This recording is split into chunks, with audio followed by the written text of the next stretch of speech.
Baik, di video kali ini kita akan membahas tentang cara menguji hasil las dengan penetran atau disebut juga dengan penetran tes. Apa saja yang akan kita bahas? Pertama yaitu skema DT dan NDT. DT itu adalah destructive test. Artinya ketika kita melakukan pengujian, materialnya nanti rusak, tidak bisa dipakai lagi. Sedangkan NDT adalah non-destructive test. Setelah dilakukan pengujian, material tidak akan terjadi kerusakan. Kemudian nanti prinsip kerjanya penetran itu seperti apa? Selanjutnya, alat dan bahan yang diperlukan pada saat kita melakukan uji penetran. Berikutnya yaitu cacat-cacat yang bisa terdeteksi. Ada juga cacat yang tidak bisa terdeteksi oleh penetran. Oleh karena itu, sebenarnya inspeksi itu saling melengkapi. Tidak ada satu jenis yang harganya murah dan bisa mendapatkan seluruh jenis cacat, itu sangat jarang. Kemudian yang terakhir, langkah prosedur pemeriksaannya seperti apa. Oke, selanjutnya yaitu perbedaan antara uji non-destructive test atau uji tanpa rusak dan uji rusak atau destructive test. Pada uji tanpa rusak atau non-destructive test ada 5 metode yang paling umum dipakai, yaitu ada visual, penetran, magnetik, ultrasonik, dan radiografi. Di sesi kita kali ini kita akan fokus pada penetran, yaitu yang nomor 2. Di sisi lain ada uji rusak, yaitu tensil, bending, hardness, mikro, makro, dan juga impact. Oke, bagaimana sih prinsip kerja dari penetran itu? Pertama adalah dengan melakukan cleaning. Tujuannya apa kita melakukan cleaning? Biasanya kalau material itu kotor, tidak di cleaning, maka kotoran itu akan menyumbat kalau ada terjadinya cacat. Sedangkan penetran ini nantinya harus masuk ke area cacat dengan prinsip kapilaritas. Kapilaritas itu apa? Kapilaritas atau capillarity adalah peristiwa masuk atau meresapnya zat cair melalui celah-celah yang sangat sempit. Artinya, kalaupun nanti ada cacat yang sangat sempit, penetran ini masih bisa masuk ke dalam. Setelah penetran ini yang berupa cairan atau disebut dengan dye penetran, penetran ini akan masuk ke celah-celah sempit seperti gambar ini misalnya. Kalau tadi masih kotor, penetrannya tidak masuk, setelah dibersihkan, cacat ini akan terbuka, discontinue ini akan terbuka dan dimasuki oleh penetran. Setelah penetrannya masuk, sisa penetran yang ada di atas ini harus dibersihkan, kemudian didevelop atau diangkat. Nah, nanti penetran yang masuk di area cacat ini akan terangkat. Dari terangkatnya ini akan terbentuk bleeding namanya, atau pendarahan kalau diterjemahkan secara bebas, yaitu penetran sisa yang tadi ada di dalam cacat naik ke permukaan. Banyaknya penetran yang masuk ini bisa mengindikasikan seberapa dalam atau seberapa besar cacat yang terjadi di area yang kita periksa. Kemudian alat dan bahannya apa saja? Ini alat yang inti atau alat yang wajib ada adalah 3 cairan kimia ini. Ini yang paling umum dipakai, mereknya Magnaflux. Ada penetran, ada cleaner, ada juga developer. Masing-masing akan digunakan secara berurutan.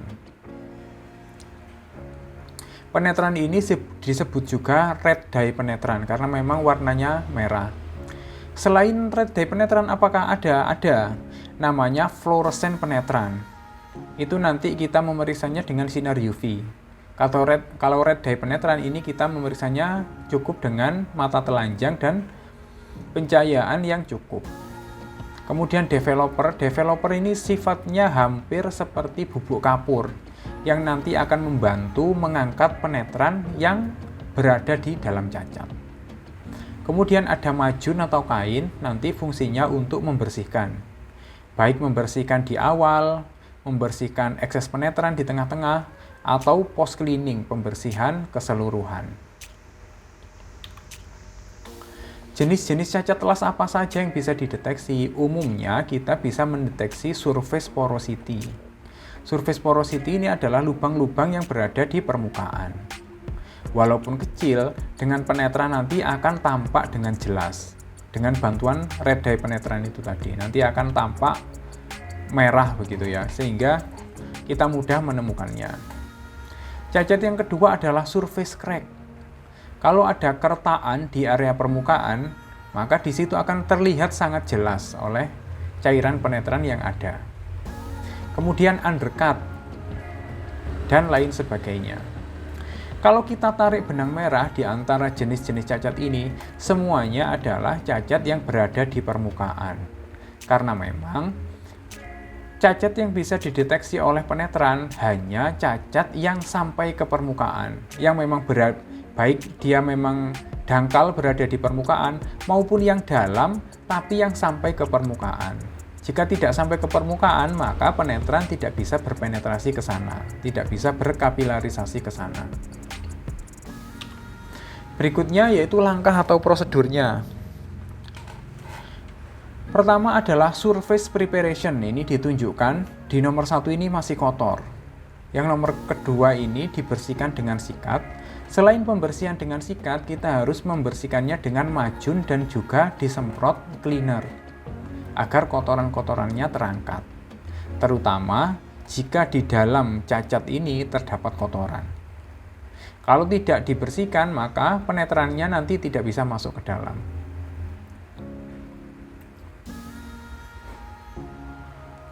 Itu tadi pre-cleaning yang saya maksud. Surface preparation ini seperti apa? Surface preparation ini disiapkan permukaannya. Surface preparation ini macam-macam. Ada yang as weld atau setelah di welding dibersihkan spatter dan juga seleknya. Ada juga tipe surface preparation yang harus dimasining terlebih dahulu, yaitu diratakan. Nah, itu macam-macam surface preparation. Butuhnya untuk penetran tes, yang penting tidak ada yang menghalangi akses penetran untuk masuk ke dalam dan juga cukup rata. Kalau bergelombangnya terlalu banyak juga kesulitan kita melakukan penetran.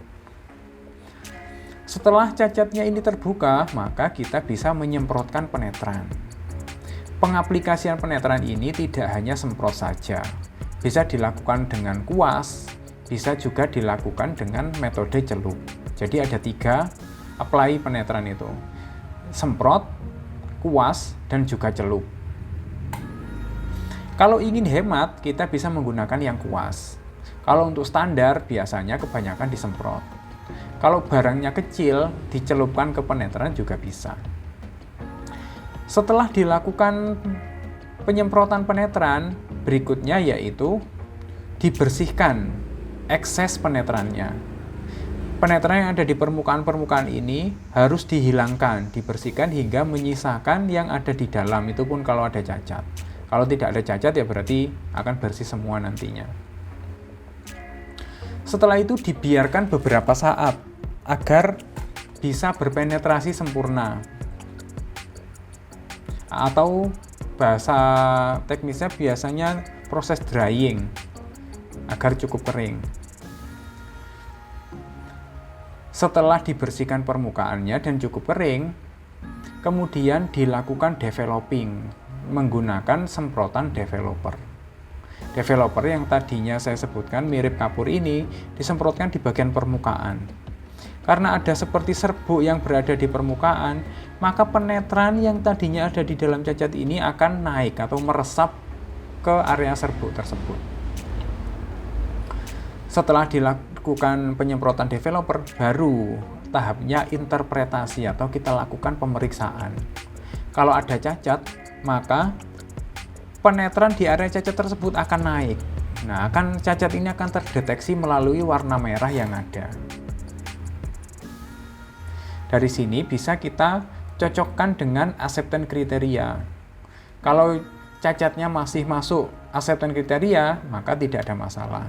Jika cacatnya besar atau banyak, melewati batas acceptance kriteria, maka bisa kita rekomendasikan untuk dilakukan repair.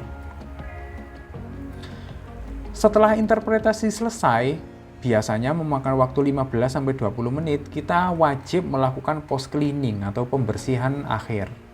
Tujuannya apa? Tujuannya untuk membersihkan sisa-sisa penetran yang ada. Penetran ini sebenarnya cukup bahaya, yaitu dia bersifat korosif, membuat material ini terkorosi.